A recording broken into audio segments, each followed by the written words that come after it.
Olá pessoal, bom dia. Sejam todos muito bem-vindos aí a mais um webinar da IBWave. Hoje aqui com um formato um pouquinho diferente.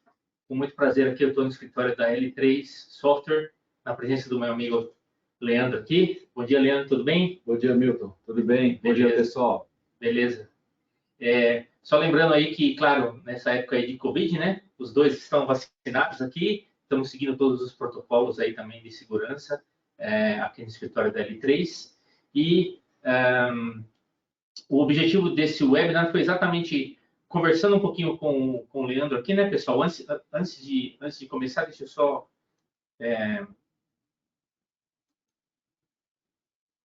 avisar vocês aqui que, como sempre, né, todo mundo vai receber uma gravação aí do webinar no final. Então, também é uma oportunidade para aqueles que se inscreveram, mas não puderam participar, receber aí vão receber um link aí para ter acesso ao vídeo, né, nos próximos dias aí.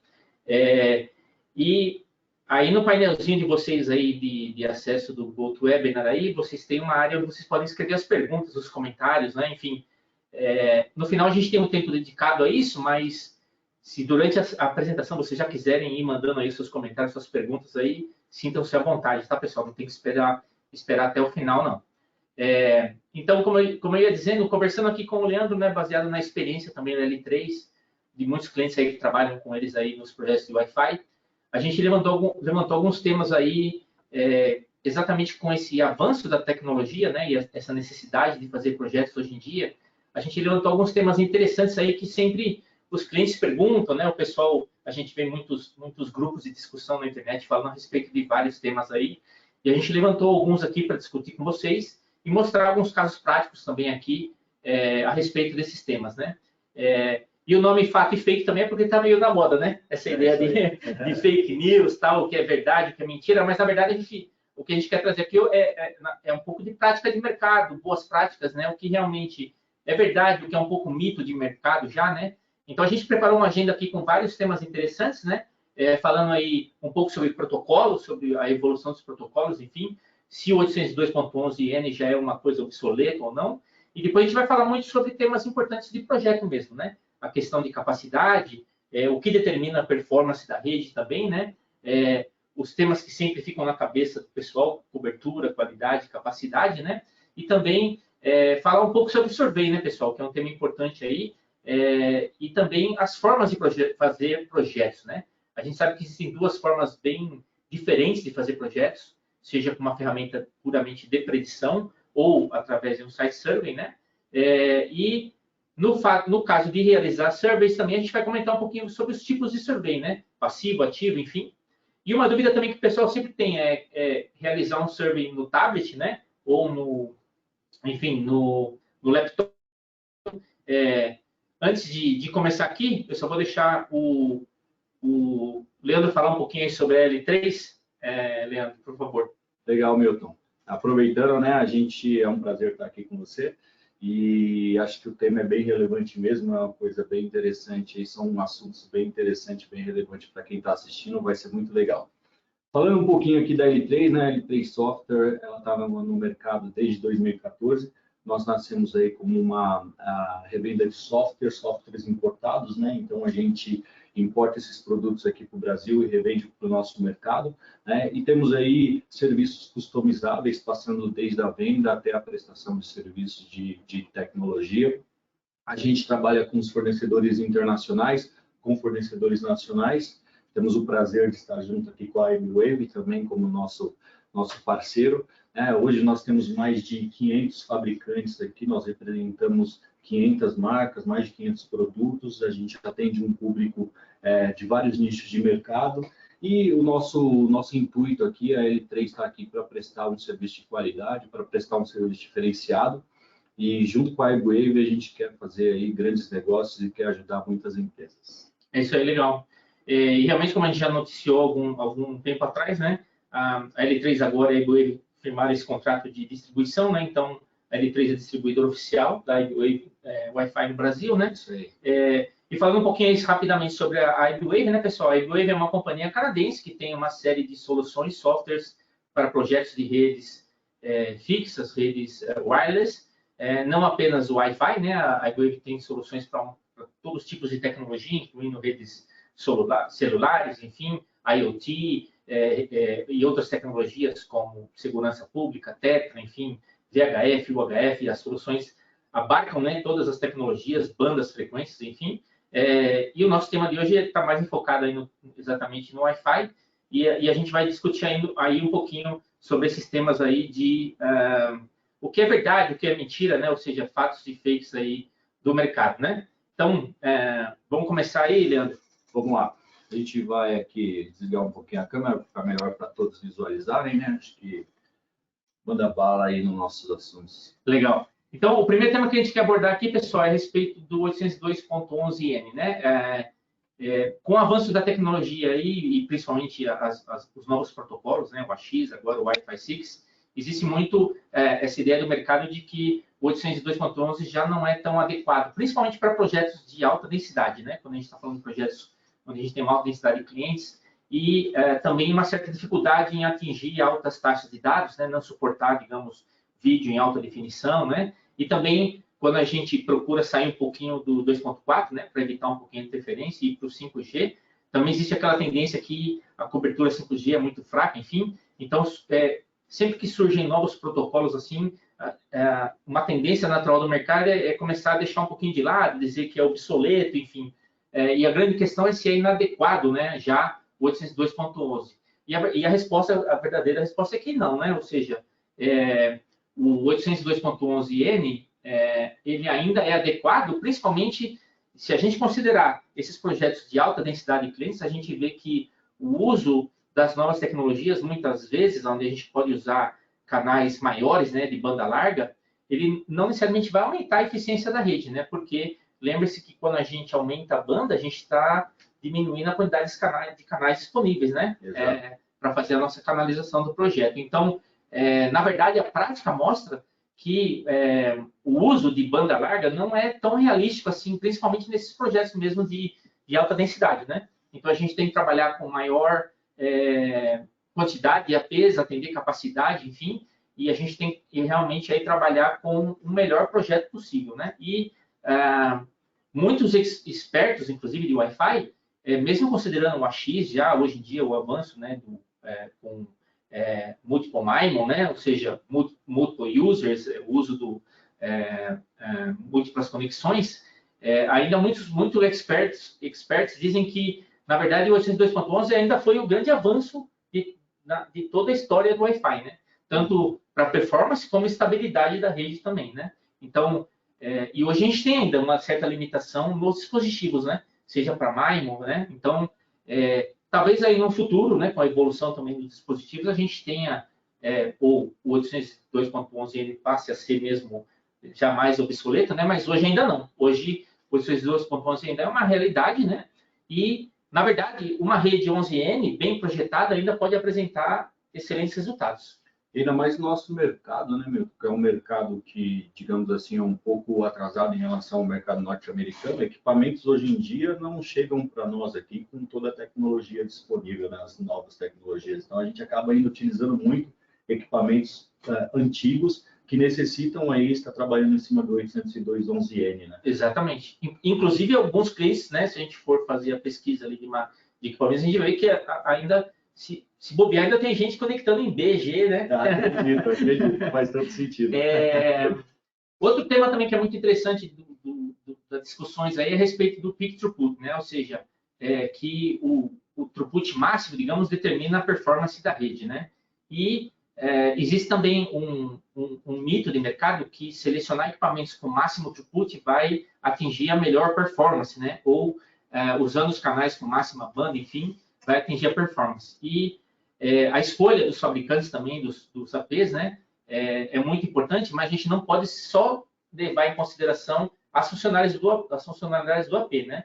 Então, é falso imaginar que quando a gente busca os APs e procura ali, através dos datasheets dos fabricantes, enfim, selecionar um AP com máximo throughput, ou seja, o máximo peak throughput disponível, a gente vai estar entregando performance, né? Porque, na verdade, a gente está ignorando os clientes. Então, isso, na verdade, é um pouco um mito de mercado, né? Na verdade, quando a gente olha a performance da rede Wi-Fi, o que realmente determina a performance da rede Wi-Fi não é o peak throughput, senão a latência, né? Então, o que determina a performance de uma WLAN é a latência. Isso por quê? Porque numa rede wireless, diferente de uma rede fixa, né?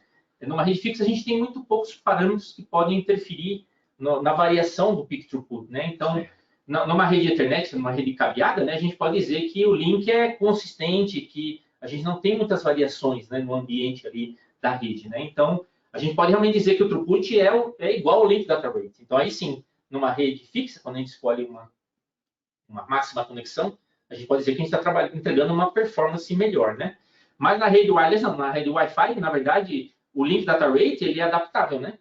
E como a gente está falando de uma interface aérea, ele depende principalmente aí dos parâmetros da rede, né? Ou seja, da qualidade da rede. Então, a gente está falando de interferência, de SNR, de nível de sinal, né? Entregar o melhor nível de sinal. Então, na verdade, o grande trabalho do engenheiro ou do projetista nas redes Wi-Fi é exatamente essa aqui, é diminuir latência, né? Porque a latência que determina a performance da rede.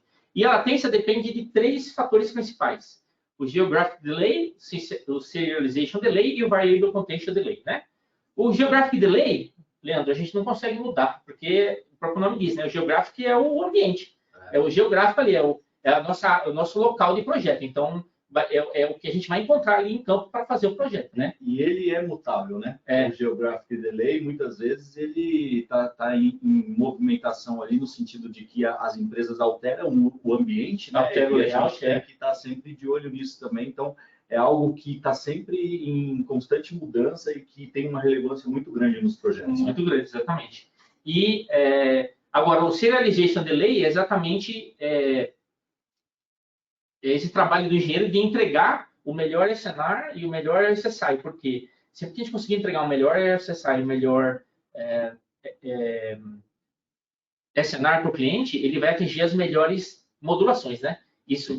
Com isso ele vai ter uma melhor taxa de dados, com uma melhor taxa de dados a gente vai conseguir reduzir o airtime utilization, ou seja, esse usuário vai ficar menos tempo conectado ali, ocupando, né, o canal que todo mundo está compartilhando, enfim.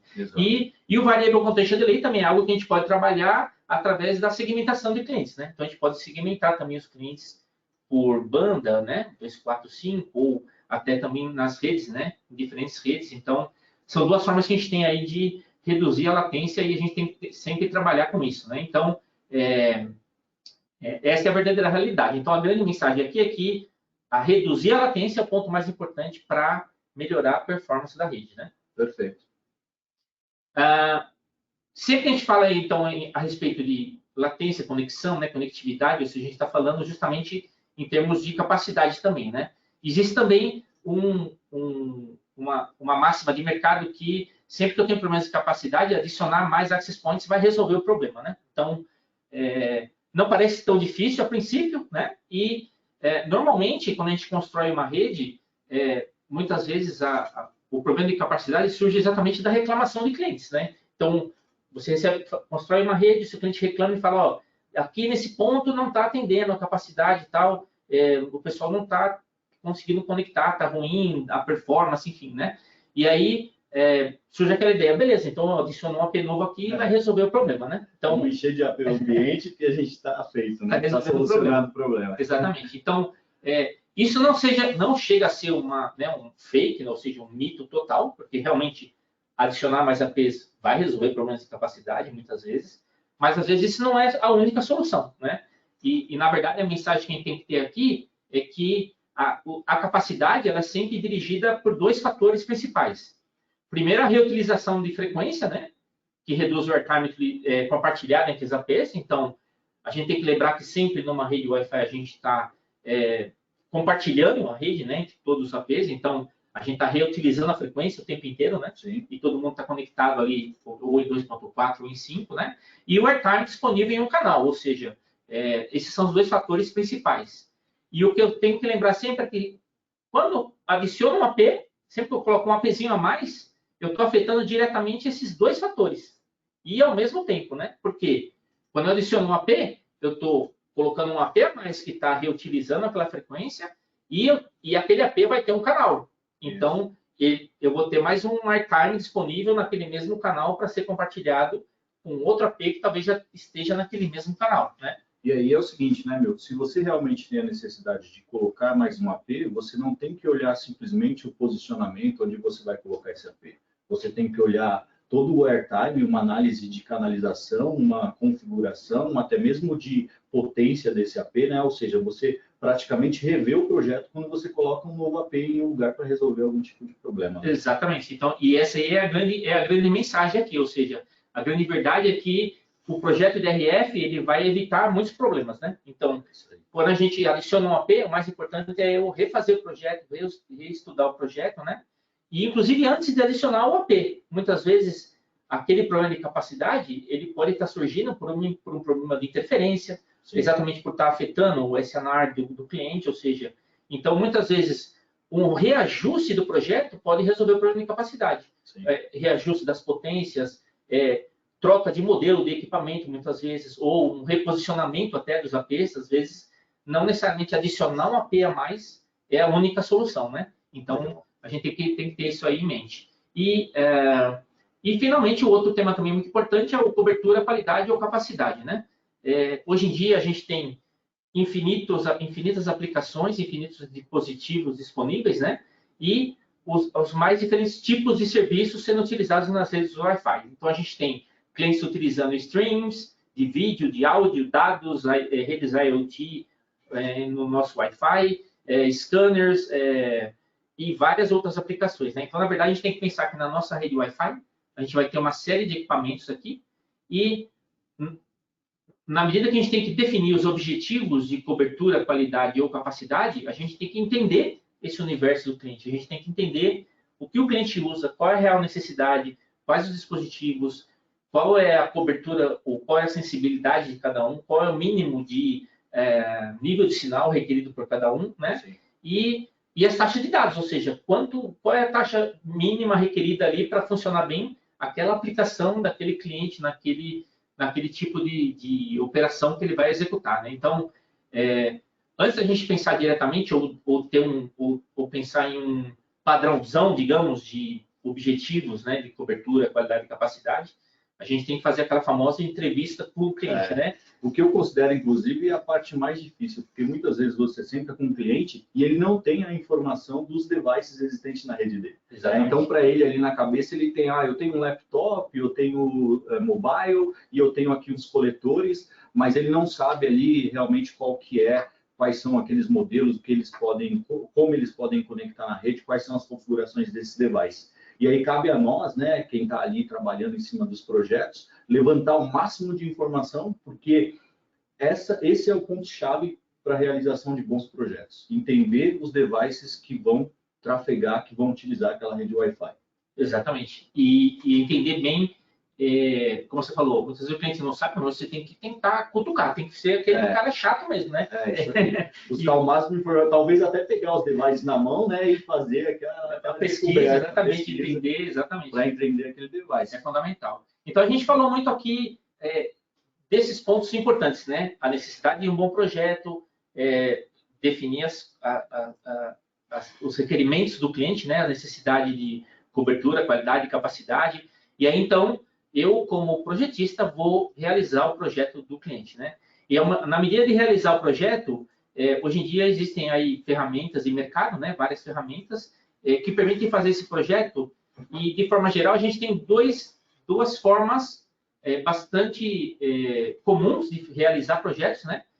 Mas que aqui é importante pontuar bem a diferença delas, porque às vezes o pessoal confunde um pouco predição com survey, né? Então, as duas diferenças, as dois tipos principais, digamos, é utilizar uma ferramenta de predição puramente, né? Ou seja, é um projeto que eu vou fazer sem nenhuma medição real, né? Ou fazer aquele famoso projeto de um survey, de um site survey, né? Que é o famoso AP on stick, né? Que é ir em campo, instalar um AP e sair fazendo medições ali no ambiente, né? Certo. Então, vamos pontuar aqui algumas diferenças entre eles, né? Primeiro, quando eu faço um projeto com uma ferramenta de predição, a precisão depende do rigor do projeto. Ou seja, nessa ferramenta de predição, o que eu vou fazer é reproduzir aquele ambiente de propagação do cliente, né? E vou fazer a nossa o nosso projeto preditivo. A gente vai usar modelos matemáticos para fazer esse projeto. No Survey, não. No Survey, AP Unistick, eu vou em campo, instalo um AP mesmo e reproduzo ali aquele AP naquela posição onde seria instalado, com aquela potência, o que ele estaria irradiando, e a precisão vai ser da medição real, né? Então, e aí quando a gente fala em precisão da medição real, é importante levar em conta que a precisão não quer dizer que é porque eu estou fazendo uma medição real que eu estou com o máximo de precisão. A gente tem que considerar também a qualidade desse survey, né? Ou seja, quem está medindo, como está sendo feito, se ele tomou os cuidados também que se tem que tomar ao fazer um survey, né? As melhores práticas de survey. Então, a gente vai falar isso aqui um pouco mais para frente. Então, a ferramenta de predição, ela estima a propagação de RF, né? Ela vai ter um ambiente de propagação e ela vai fazer essa estimativa da propagação de RF. No caso do survey, não. A análise vai ser da propagação existente. Eu tenho um AP lá irradiando e eu estou medindo, né? Então, lá ele já está considerando os materiais, as perdas, tudo que eu estou tendo ali no ambiente, ele já está considerando ali naquela medição especificamente, né? Enquanto na predição, não, eu vou estar fazendo em cima da modelagem que eu fiz, né? Trabalhando na ferramenta de predição, eu tenho essa flexibilidade de fazer uma rápida análise de solução-resultado e interação com o projeto. Quer dizer, eu fiz meu projeto inicial, cheguei numa quantidade de APs e aí eu quero começar a fazer aquelas análises. E se eu fizer isso? Aí se eu trocar o AP? E se eu mudar o modelo? E se eu aumentar a potência? E se eu vou tentando cenários diferentes? Na ferramenta de predição, isso é muito simples e rápido, né? Eu vou aplicando as alterações e vou correndo as análises, os mapas e vou vendo o resultado, o efeito daquilo, né? Se eu estou fazendo um survey por medição, é possível fazer? É possível fazer, mas vai demorar mais, porque qualquer mudança dessa, eu tenho que ir lá e fazer fisicamente, né? Então, não, e se eu usar um outro AP agora? Eu tenho que ir lá conectar aquele que estava conectado, conectar o novo, medir de novo para ver o que aconteceu com aquela troca, né? Sim. Enfim, isso sempre tem que ser levado em conta. Por isso, também, num software de predição, normalmente eu tenho custos menores ao fazer o projeto, né? Porque eu posso sempre fazer isso remotamente, eu não tenho que estar em campo, né? Principalmente se eu levar em conta que eu tenho vários clientes em várias localidades, por exemplo, muitas vezes aí a gente está falando do quê? De custos de viagem, né? De custos de passagem, deslocamento, alimentação, né? As diárias, enfim. Então, no survey eu tenho que estar sempre presencial ali. Então, isso sempre traz custos mais altos que eu tenho que levar em conta também na hora de decidir que tipo de projeto fazer, né? E na predição também eu tenho a vantagem de suportar projetos greenfield, porque como eu estou modelando um ambiente numa ferramenta, né, para usar os modelos matemáticos, eu posso fazer projeto num local que não existe ainda, pegar uma planta de um shopping que vai ser construído ou que está em construção, né? Já montar esse projeto e ver como vai ficar, o que vai ficar, quanto vai custar uma rede, quantos APs eu vou precisar, começar a ter essas estimativas. Enquanto no survey, não. Eu não consigo fazer isso. Eu preciso do ambiente ali, claro, para ter as minhas medições, né? E a predição também, ela suporta uma densificação de projetos mais facilmente também. O que quer dizer isso? Densificação de projetos eu tenho um cliente que tem uma demanda grande. Ele tem um cliente, por exemplo, de logística, ele tem 100 locais que ele quer fazer projetos, 100 warehouses lá dele, ele quer fazer o projeto e ele quer cumprir 100 projetos em 2 meses. Então, eu consigo aí, com as licenças de predição, trabalhando com as licenças, 2, 3 licenças, e trabalhando com o pessoal, eu consigo criar templates, eu consigo criar standards que eu consigo replicar nos projetos e ganhar tempo, né? E gerar esses projetos com rapidez e não tendo que ir ao local, eu vou ganhando tempo e vou gerando esses projetos em quantidade de forma mais rápida, né?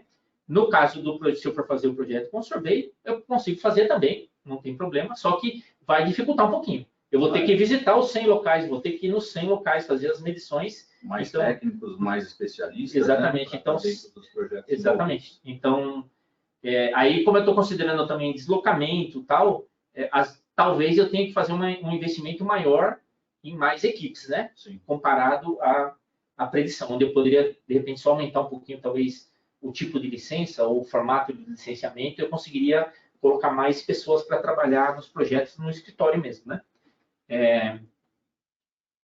E no caso da predição, como eu trabalhei numa predição tal, eu tenho que fazer uma validação sempre, né? Ou seja, eu tenho que ir lá em campo no final, instalou o projeto, foi feita a instalação, eu tenho que ir lá e validar. Então, sempre que eu faço um projeto preditivo, eu não vou também escapar do survey, né? Ou seja, eu vou ter que ir lá no final e fazer uma medição, pelo menos para validar que eu cumpri com os KPIs, que está tudo ok com o cliente, né? E no caso do survey, eu também tenho essa ideia. Não, quando eu faço um projeto no survey, eu não preciso validar, né? No final. Mas isso também não é verdade. Eu tenho que validar sim. Por quê? Porque dentro do projeto que foi feito e na realidade o que vai ser instalado lá no final, pode acontecer um montão de coisas, né? Então, eu tenho que também, no final, mesmo no survey, fazer uma medição também no final. É aquilo que a gente falou, né? O ambiente, mesmo já existente, ele muda constantemente, né? Então, o fato de não ter ninguém no escritório e depois já ter as pessoas ali trabalhando, ou seja lá qual for o ambiente, né? Warehouse, uma fábrica, uma indústria, enfim, já muda completamente o cenário. Então, aí por isso que é importante as validações do survey pós primeiro projeto. Exatamente. Ou quando você foi e fez o projeto, ele tinha um ambiente, como você falou, depois, quando instalou, o próprio cliente decidiu mudar o layout, né, os móveis, os estantes, exatamente. Não existe mais. Criou um escritório novo, enfim, ou até também um AP que foi programado ser instalado num local, não pôde ser instalado ali efetivamente, né? Teve que mudar um pouquinho a posição, então isso vai afetar totalmente o resultado final, né? Do projeto. E aqui, pessoal, claro, não existe um fake, um falso, né? Ou seja, os dois são muito bons, os dois servem para fazer o projeto, né? E o mais importante, a gente tem que considerar sempre ambas opções, né? Ou seja, essa é a vantagem das ferramentas. As ferramentas permitem fazer os dois, né? E o fato de eu ter as ferramentas vai poder também facilitar a aplicação ali do custo-benefício, né? Então, como eu falei aqui, um cliente que vai ter muitos projetos, pô, eu vou usar uma ferramenta de predição, porque eu vou conseguir reduzir o custo, vou conseguir entregar também um custo melhor para o cliente final, vou conseguir ganhar o projeto dele, né? Vou conseguir concorrer bem ali para fazer os projetos, né? Vamos começar a ver então um pouquinho de prática aqui, né? Que a gente já falou muito. Essa parte é bacana. E agora vamos começar a ver então, pessoal, um pouco aqui a diferença aqui exatamente entre predição, survey, né? Então a gente procurou aqui simular esses projetos aqui para mostrar para o pessoal, né? Usando aqui a ferramenta, né? Da iBwave. Então as ferramentas da iBwave para Wi-Fi, elas existem em duas versões, né? A gente tem uma ferramenta que a gente chama de PC, que é uma ferramenta que pode ser instalada num laptop, né? Ou até num desktop, né? Sim. O pessoal prefere instalar no laptop porque tem a flexibilidade também de levar a campo, né? Enfim, fazer medições também com o próprio laptop, que é possível também, né? Mas a gente tem uma versão também que chama mobile, que pode ser instalada num tablet, num smartphone, e que permite fazer permite fazer os trabalhos em campo com um equipamento mais simples, né? Mais fácil, né? Que seria o equipamento móvel, né? Então, facilita aí um pouco os trabalhos de campo. Então, eu vou começar aqui mostrando a ferramenta PC. E a ferramenta PC exatamente é uma que permite fazer um projeto baseado não na predição puramente, ou seja, sem ir na localidade, eu consigo modelar o meu ambiente de propagação e consigo gerar um projeto, né? Então, a gente procurou fazer isso exatamente no escritório da L3, né? Então, a gente modelou aqui na ferramenta o escritório aqui onde a gente está, né?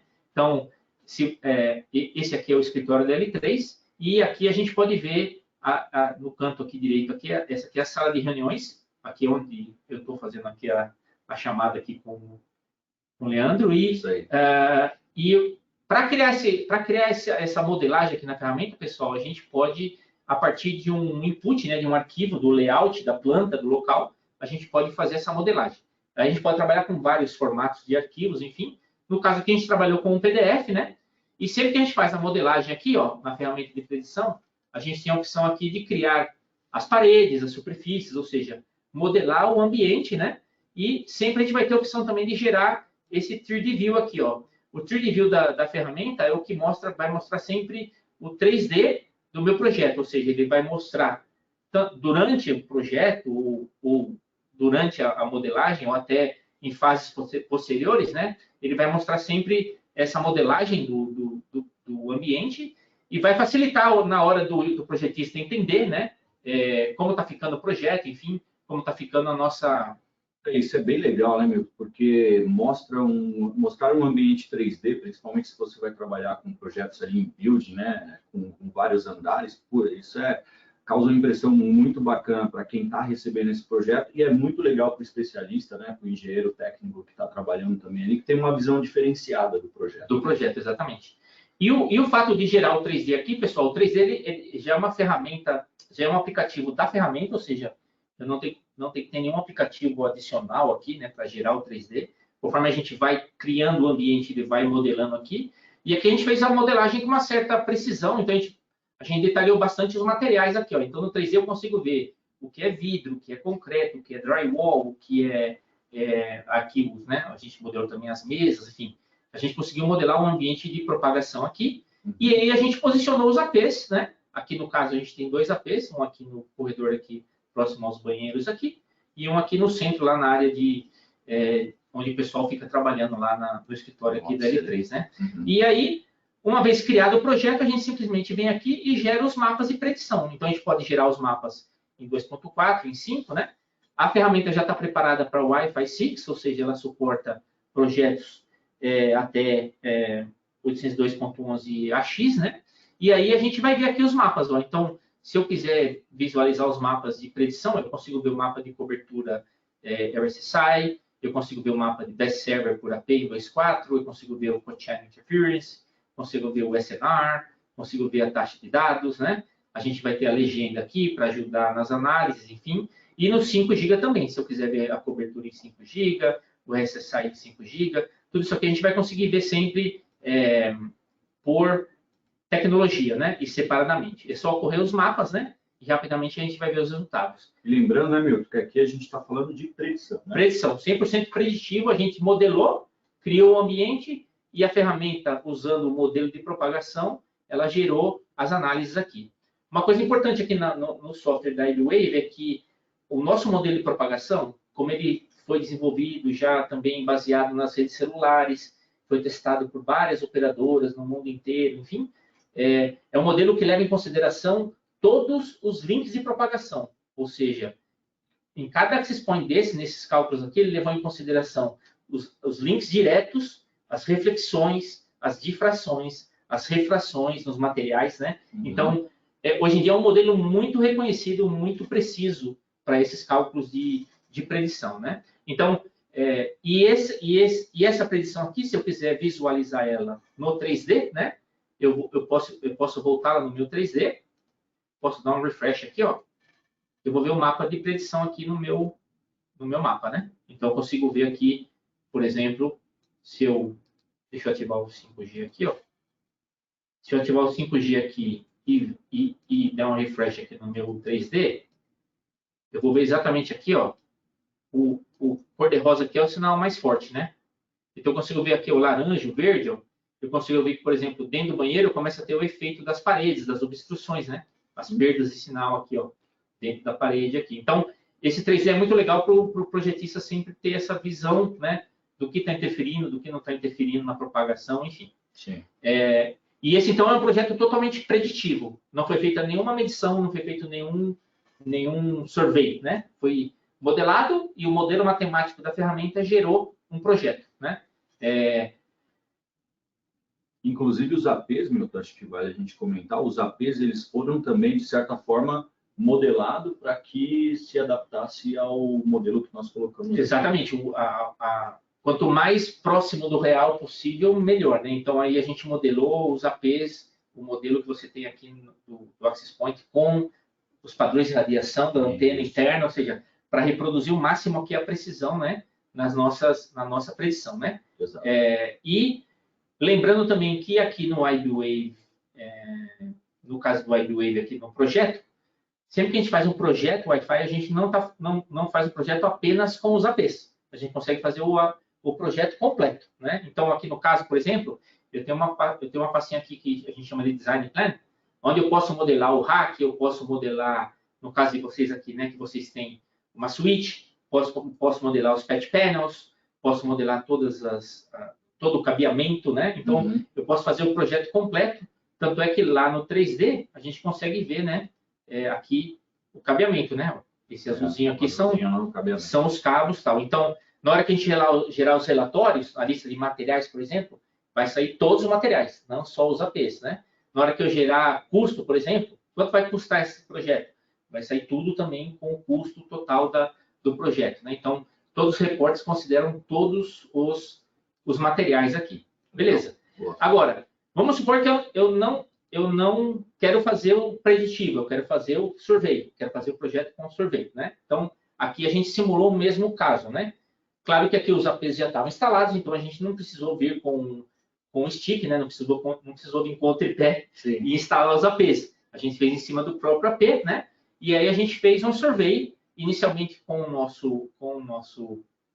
o meu laptop, né? Então, aqui no caso da versão laptop, eu consigo realizar um survey passivo, um survey ativo, enfim. E a gente realizou um survey, né? Que se eu vier aqui, ó, e olhar aqui nossa lista de surveys passivos aqui, ó, eu vou ver que a gente fez um survey passivo, por exemplo, no meu laptop em 5 GB, tá vendo? Então, ativando aqui o survey que foi feito, ó, a gente vai ver aqui que eu saí andando e fazendo as medições. Então, aqui é um survey típico, né? Eu fui andando com o meu laptop, fazendo as medições aqui, né? E no survey passivo, claro, a gente mede todas as redes, né, existentes. Então, a gente consegue ver aqui, ó, no filtro, que a gente mediu uma série de redes aqui 5G, né? O 5G que antes já não era tão poluído, agora a gente já pode ver aqui. Já aparece bastante aí na nossa listinha. Bastante redes que a gente mediu aqui, né? Mas o que eu quero fazer? Eu quero ver como ficaria esse meu survey, como ficaria esse meu projeto de survey com esses dois APs, né? E como ficaria o mapa de cobertura aí com esses dois APs instalados nessas posições através das medições que eu fiz. Então, o que eu faço aqui? Ó, eu aplico um filtro aqui, somente com os SSIDs que eu configurei nos APs, que no caso são os SSIDs da L3, né? Então, se eu estender aqui, ó, eu vou ver o SSID do 5G aqui do escritório, né? E aí os dois canais que eu peguei dos dois APs. E agora, então, nesses pontos aqui, ó, as medidas que eu estou vendo são só desses dois aqui, porque eu apliquei esse filtro aqui, exatamente. E aí, então, se eu quero ver, ok, como é que fica essa cobertura, então, do survey, né? Do projeto feito através de um survey. Então, aí eu venho aqui e gero o meu Survey Data Interpolation, que é exatamente criar uma interpolação desses pontos, né? Então, lembrando que esses pontos aqui são os pontinhos onde eu gerei um ponto de medição. Mas a medição foi contínua, né? Então, eu tenho medição contínua aqui em todo esse caminho que eu percorri aqui no escritório, né? Todo o ambiente. Todo o ambiente, exatamente. E, então, aqui eu posso já fazer uma comparação, por exemplo, visual. Ó. Eu tenho essa seria o projetinho feito com o survey, comparando com o nosso preditivo. Ó. Esse aqui foi o preditivo, certo? Em 5G, ó. E esse aqui foi o nosso survey. Então, aqui já começam algumas coisas interessantes que a gente tem que observar das diferenças. Ó. Se eu olhar o meu preditivo, que é esse aqui, lembra que eu tenho uma perda de sinal aqui dentro do banheiro, né? Sim. Porque aqui a gente tem concreto, tem um material mais pesado aqui nas paredes do banheiro. No meu Survey Data Interpolation, o nível aqui está mais forte, ó, porque o vermelhinho é mais forte. Isso quer dizer que o nível realmente é mais forte? Não, isso quer dizer que eu não tenho ponto de medida aqui. Eu não entrei aqui, ó. Se a gente olhar aqui, ó, no caminho aqui eu passei reto. Eu não entrei dentro do banheiro. Não tem os pontos. Então, não quer dizer que está errado ou que está certo. Simplesmente faltou uma medida ali para realmente comparar naquele ponto com o preditivo que foi feito. Né? E aí que está a importância de um survey bem feito, né? Para comparações, porque todos os pontos devem ser considerados. Está certo que aqui a gente está falando de um local que é o banheiro, talvez aqui a importância seja muito baixa em relação à sinalização, mas quando você pega um projeto que você encontra salas fechadas, ou que você encontra salas onde são depósitos, ou que o próprio cliente fala para você, cara, aqui não é importante, faça questão de medir, de entrar nesses locais, porque aí você vai ter a real real sinalização, né? E o efeito do sinal ali dentro. Vai causar. Exatamente. E aí você foge dessa comparação que não é exata por não ter passado no local, né? Então você vai ter pontos de medição lá dentro. Exatamente. E aí, então, e aí sempre vem o conceito de comparar, né? Não, então, vamos comparar. Como é que é? Se eu quiser comparar as medições com o preditivo, né? Então, aqui eu tenho uma opção que é, ó, eu vou voltar aqui com o nosso preditivo aqui, né? E aqui o que eu vou fazer, ó, eu vou ativar uma opção aqui na ferramenta que mostra exatamente as medidas que foram feitas com a predição que foi feita, né? Então, aí, ó, eu vou dar um zoom aqui e a gente vai conseguir fazer essa comparação, ó. Então, nesse ponto aqui, por exemplo, ó, o primeiro valor que está mostrando lá, que é a medição, ele está mostrando menos 41. E o meu preditivo, ele resultou em menos 34. Então, olhando nesse ponto aqui, eu vou falar, putz, está muita diferença, né? Menos 41 com menos 34. Só que se eu começar a olhar outros pontos aqui, ó, eu vou olhar esse aqui, por exemplo, ó, a medição foi menos 36, que é o primeiro, ó, e a minha predição foi menos 36,58, né? Então, ó, nos pontos eu vou ter essas variações, ó, menos 41 com menos 37, menos 37 com menos 39, aqui menos 38 com menos 34. Então, aqui eu estou comparando os pontinhos de medição, né? Ó, menos 39 com menos 38,38. Então, eu estou comparando os pontos com a predição que foi feita, né? Então, na verdade, comparar pontualmente é uma comparação um pouco injusta, porque, igual a gente falou, durante a medição pode estar acontecendo um monte de coisa ali no ambiente. Tem gente passando na frente, tem um monte de coisa que está acontecendo ali no ambiente que, às vezes, vai afetar a medição, essa comparação pontual, né? E comparando aqui o ponto a ponto, a gente vê que realmente, em alguns pontos, é praticamente idêntico, né? Em outros vai variar mais ou menos. Então, qual que é a melhor forma de comparar, digamos? É levar isso para um tema estatístico, ou seja, comparar o máximo de pontos possíveis, né? A ferramenta faz isso. A ferramenta tem um report aqui, ó, que eu gero, que chama Prediction versus Measure Data. Ou seja, eu seleciono aqui, ó,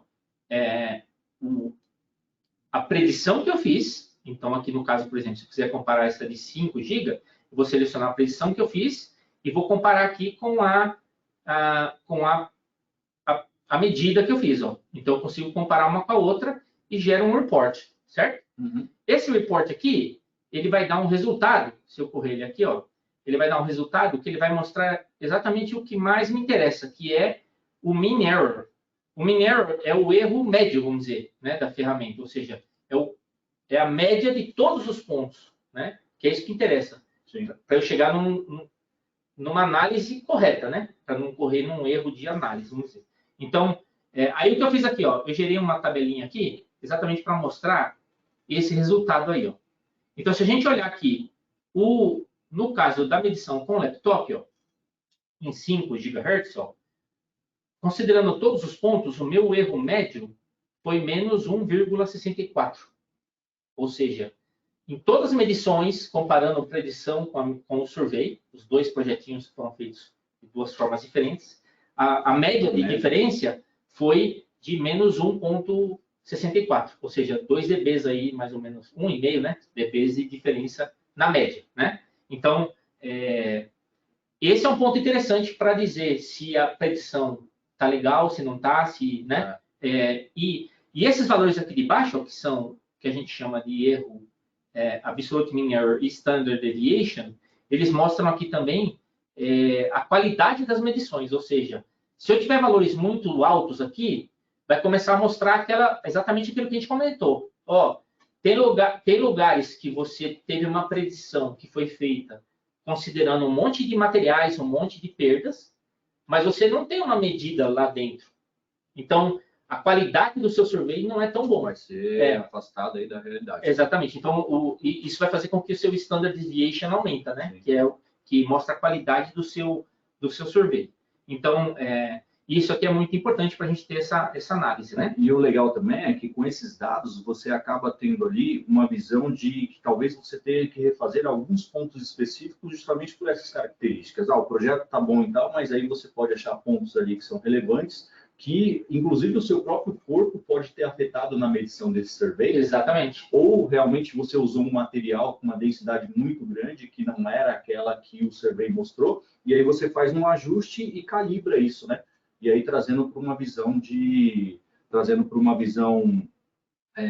melhor análise e ali de fazer um detalhado para entender melhor, né? Exatamente.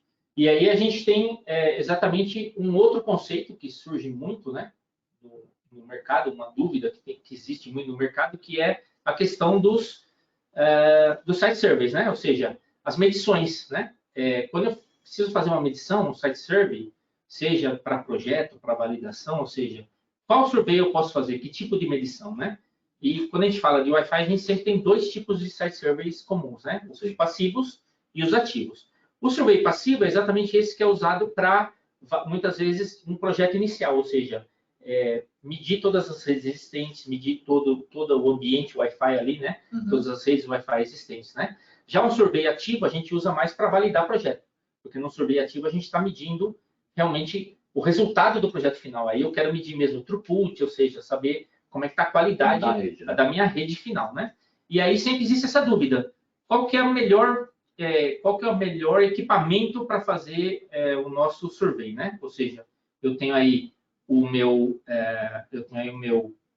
tablet e tenho meus laptops, né? Então, aí também surge sempre aquela dúvida: não, o tablet é mais fácil, mas o tablet vai complicar porque o tablet é mais variável, né, do que o laptop, enfim, depende do dispositivo, depende do equipamento, né? Então, sempre surge essa dúvida, né? E existe muito o conceito: não dá para usar tablet, ou é melhor laptop. Putz, mas o laptop tem que carregar. Então, existe essa dúvida também qual o melhor equipamento fazer. Então, para trazer um pouquinho esse conceito também aqui, voltando lá para o nosso projetinho, a gente fez também a gente fez essa análise aqui. Ou seja, deixa eu tirar de novo a predição aqui, ó. O que a gente fez?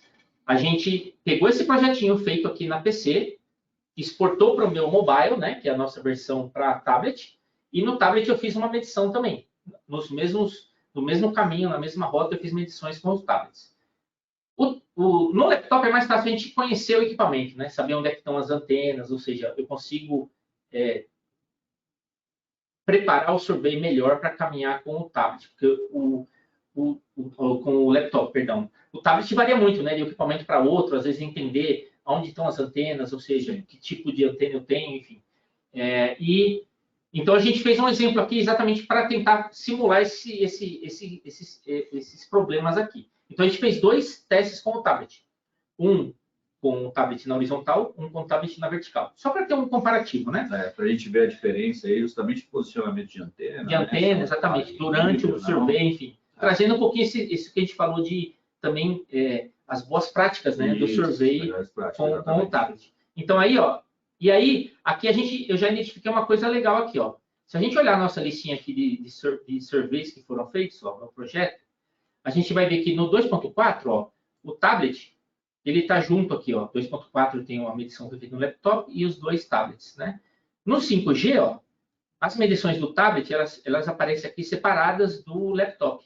Por quê? Porque na medição com o laptop, eu conectei na rede AC, da L3, porque o meu laptop suporta. O meu tablet não suporta AC ainda, meu tablet é só N. Então, eu conectei no 5G, eu conectei na rede N. Sim. Então, a ferramenta identificou e mostrou que o survey está separado. Essa aqui conectou em um standard, essa aqui conectou em outro standard. Ou seja, mais um nível ali de separação que você tem para comparação depois. Né? E tem que levar em consideração nas análises, né? Exato. E aí, então, ó, eu vou tirar aqui os 5 GB, porque a gente está separado aqui. Então, só para a gente ver na mesma tela, aí o que a gente fez aqui, ó, só para mostrar para o pessoal as diferenças, o que a gente fez? A gente mediu as três com o laptop, né? Tablet. O Passive Tablet é o tablet na horizontal e o tablet 2 é o tablet na vertical. E aí, os pontos foram os mesmos, tá? O caminho foi o mesmo. Aqui eu só desloquei para a gente conseguir ver as três, né? Porque senão ficaria uma em cima da outra. Sim. Aqui. Então, Essa primeira aqui é o laptop, essa de baixo aqui é o tablet 1, essa aqui é o tablet 2. Na vertical. Então, olha só que legal, quando a gente usa o tablet, a gente vai começar a ver esses casos aqui, ó. Aqui a gente tem resultados muito parecidos, né? Ó. E aqui a gente vê um negócio louco, ó. Aqui menos 46 com o laptop, menos 72, menos 59, né? Com o tablet. E aí, andando para cá também, a gente vai começar a ver pontos onde a gente tem muita variação e pontos onde a gente tem uma variação menor, né? Ó. Então, aqui ó, a gente tem variações menores, variações maiores, né? Então, mas a gente vai ver, em geral, que a gente tem um melhor nível de recepção com o laptop. Sim. Né? O tablet sempre mostra um nível de sinal menor, né? Não, e é bem interessante, né? Porque você acaba tendo essas 3 medições, o que te leva a várias dúvidas também, né? Pô, o que está interferindo? Por que essa diferença de sinalização? E a gente volta a dizer, né? Um survey, ele tem muita coisa que pode influenciar. Exatamente. Então, no momento que estava passando, foram 3 momentos distintos. Né? Então, naquele momento, o que estava acontecendo no ambiente? Quem estava no ambiente? Qual o seu posicionamento? Você estava de frente para o AP, de lado para o AP? Será que seu corpo estava interferindo na captação desse sinal? Enfim, são vários fatores que mostram aqui para nós o quanto que um survey é sensível e tem que ser bem feito. Bem feito, exatamente. E no caso aqui também, a gente está falando de equipamentos, né? Então, o meu laptop, por exemplo, conectou MIMO 2x2. Sim. Meu tablet não é MIMO, é SAISO. Então, aqui a gente já tem um ganho MIMO do laptop, comparado com os tablets, né? Então, de novo, se eu for tentar comparar ponto a ponto aqui, ó, eu vou ficar maluco. Vou dizer, putz, o que é melhor? O tablet teria que ser na vertical, na horizontal? O tablet é ruim, o laptop que é bom, né? Então, quer dizer, leva essa dúvida, o que eu tenho que usar, qual o melhor caso? Então, de novo, a gente vai para o famoso dado estatístico, né? Então, aí o que a gente fez? A gente, nessa análise aqui, a gente fez os 3 casos, tanto para o 2.4 quanto para o 5 GHz, né? Então, aí se a gente analisar os dados aqui, ó, a gente vai ver que em 2.4, ó, no meu laptop, a diferença média, né? A média das medidas, vamos dizer, foi menos 2,68, né? No meu tablet 1, ó, a média foi menos 6,51.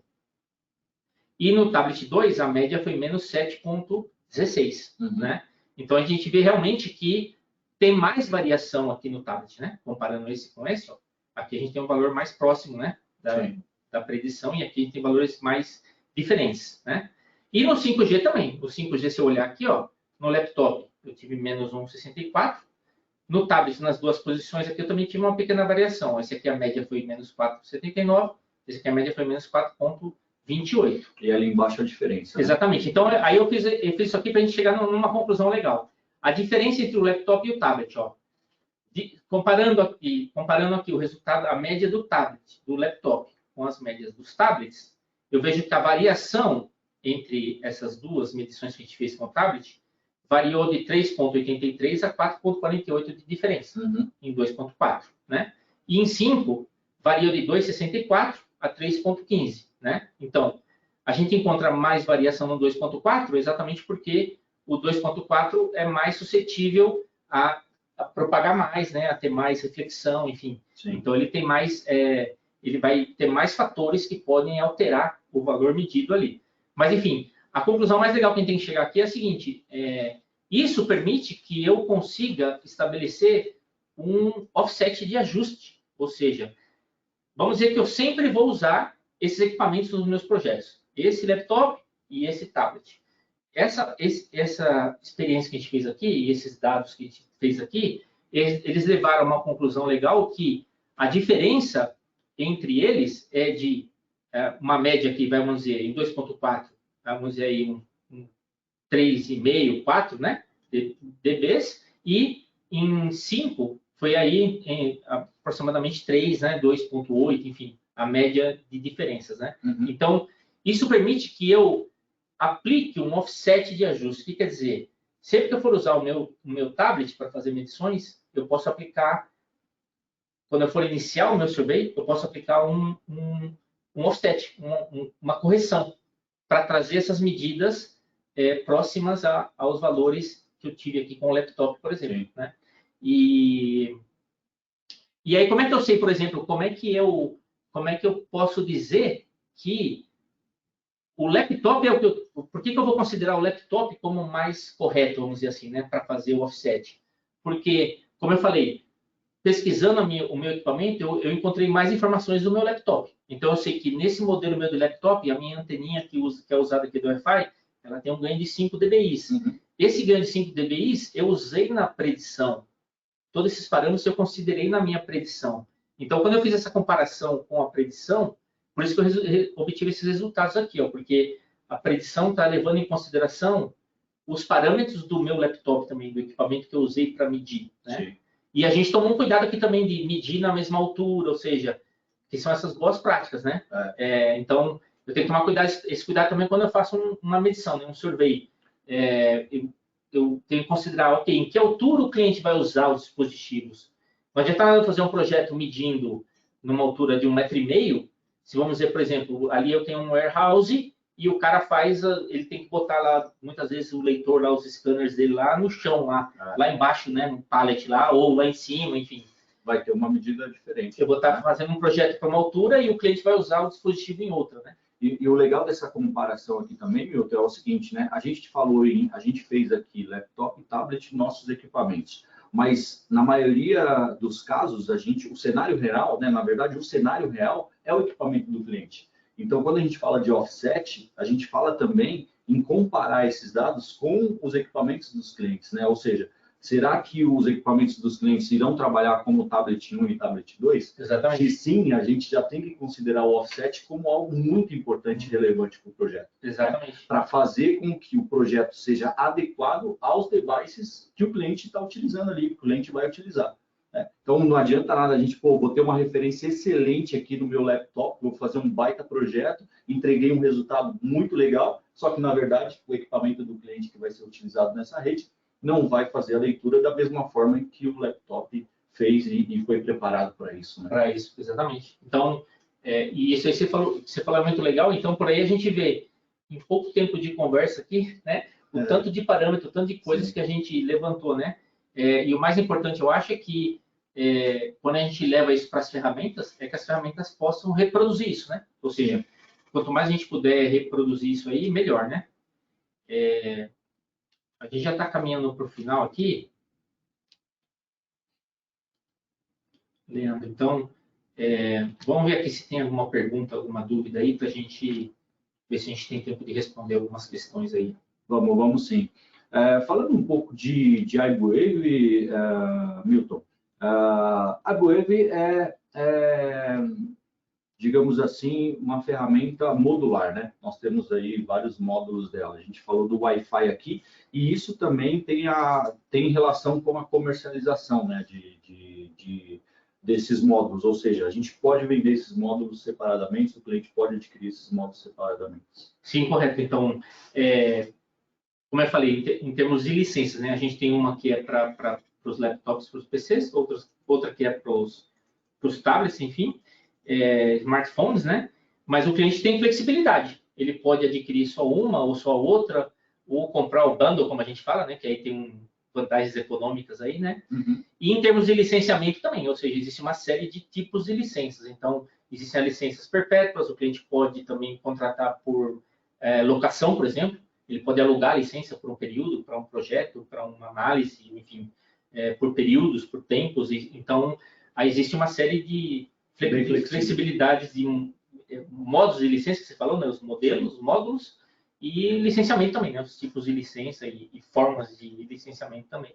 Legal. Outra questão aqui do pessoal é referente à compatibilidade de equipamento aqui. O pessoal falou em Android, o pessoal falou em Apple aqui.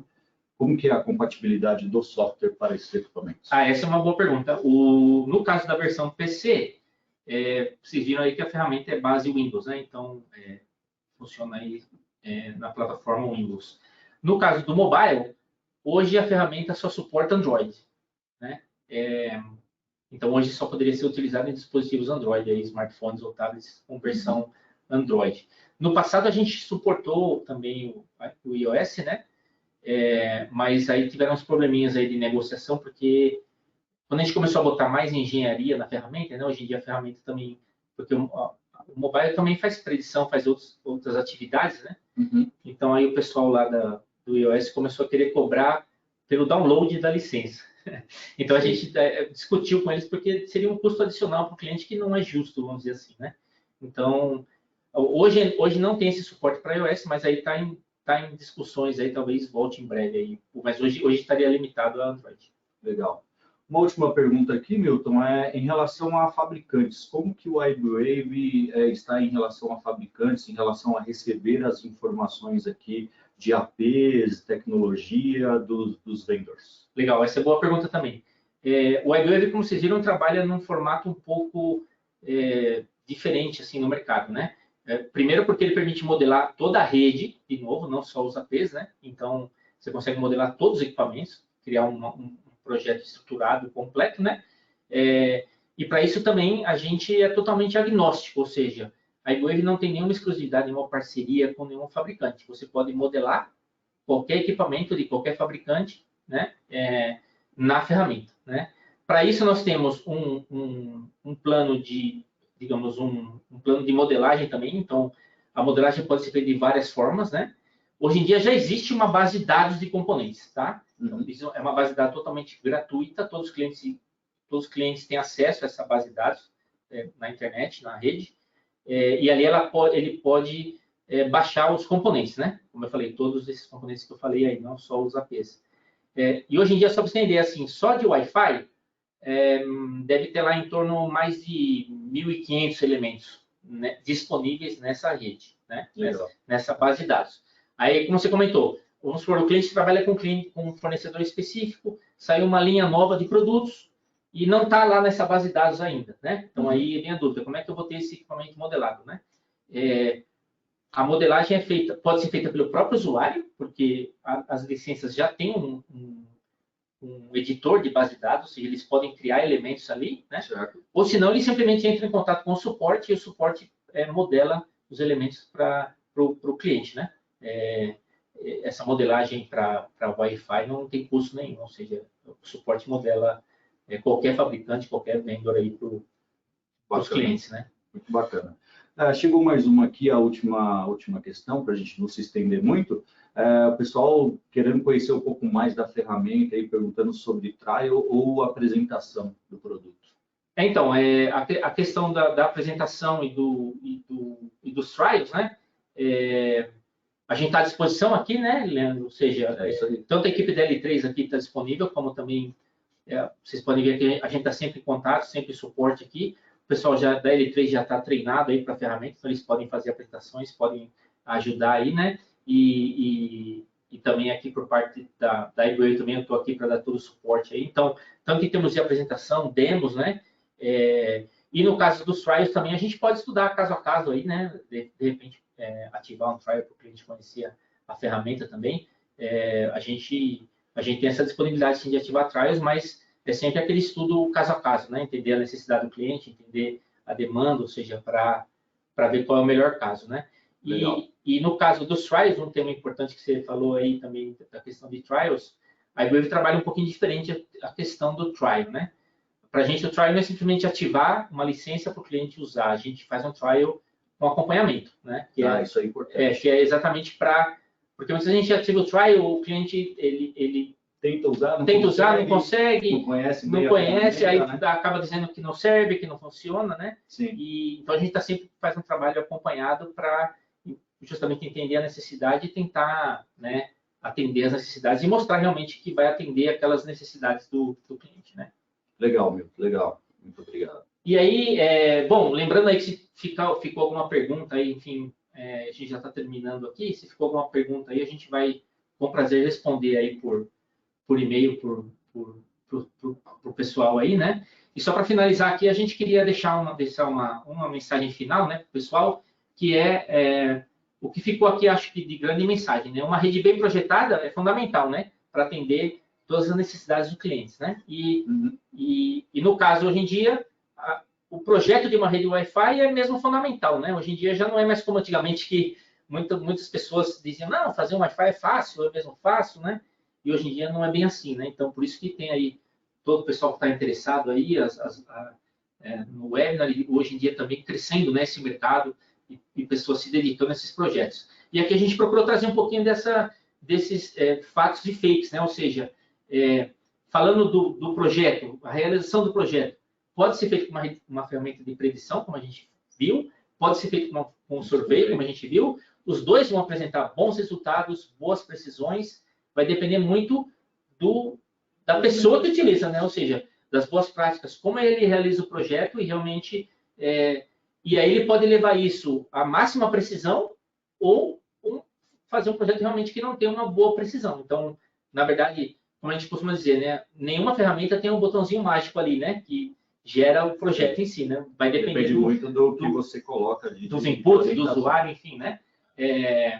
Garantir os KPIs, a gente viu aqui que é fundamental, ou seja, essa questão de conhecer o cliente, identificar as necessidades e, a partir daí, sim, definir qual é a cobertura necessária, qual é a qualidade, qual é a capacidade, né? Não chegar com aquele conceito de, não, para um Wi-Fi eu preciso de ter menos 69, menos 65, ou aqueles números mágicos, né? Ou seja, não existe um número mágico. É entender o cliente e entender as necessidades. Com certeza, no final, usando a ferramenta, você vai conseguir garantir esses resultados aí.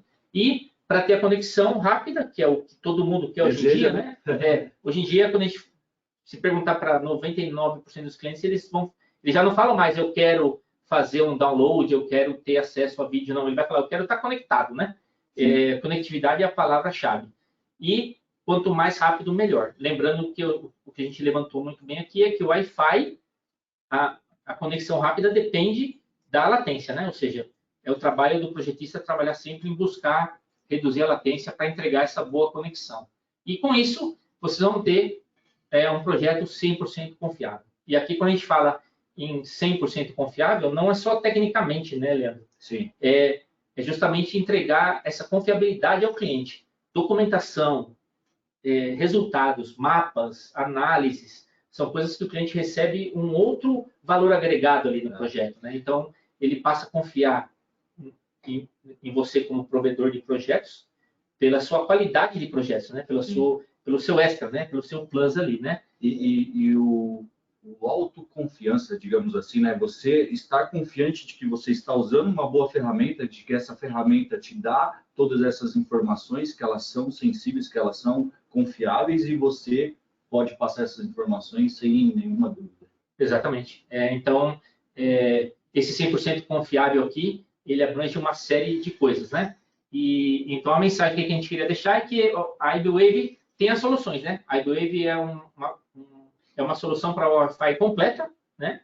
Permite fazer tudo isso que a gente viu aí, desde predição até survey, e realmente entregar toda essa documentação, todo esse resultado esperado pelos clientes, né? Então, com isso a gente queria terminar o Wi-Fi, terminar a apresentação aqui, pessoal, deixando aqui os contatos, né? O pessoal que ficou interessado aí em conhecer um pouco mais, em entender um pouco mais, pode estar em contato aí comigo, tem os meus dados aí, ou se não, aqui a equipe da L3 aí, o Fabião também está sempre disponível aí a receber contatos, né? É isso, Milton. A gente tem uma equipe aqui preparada, né? A gente colocou o contato do Fábio aqui para vocês. Então, quem tiver aí interesse em conhecer um pouco mais da ferramenta, entender como ela funciona, quais são os meios de comercialização, entre em contato com o Fábio. Ele vai passar todas essas informações para vocês. Se precisar de uma apresentação mais a fundo, a gente vai estar aqui disponível para ajudar vocês. A mensagem é: conte com a L3 para utilizar o iBwave, para adquirir a ferramenta, para conhecer a ferramenta no melhor momento para vocês. É isso aí. No mais, a gente quer deixar aqui um muito obrigado a todos aí por ter participado, né? Nos vemos em breve aí no próximo webinar, aí numa próxima apresentação, beleza? Bom resto de semana a todos aí, pessoal, e fiquem com Deus aí. Obrigado, pessoal. Um abraço. Valeu, um abraço, Leandro. Obrigado. Valeu, meu. Tchau, tchau.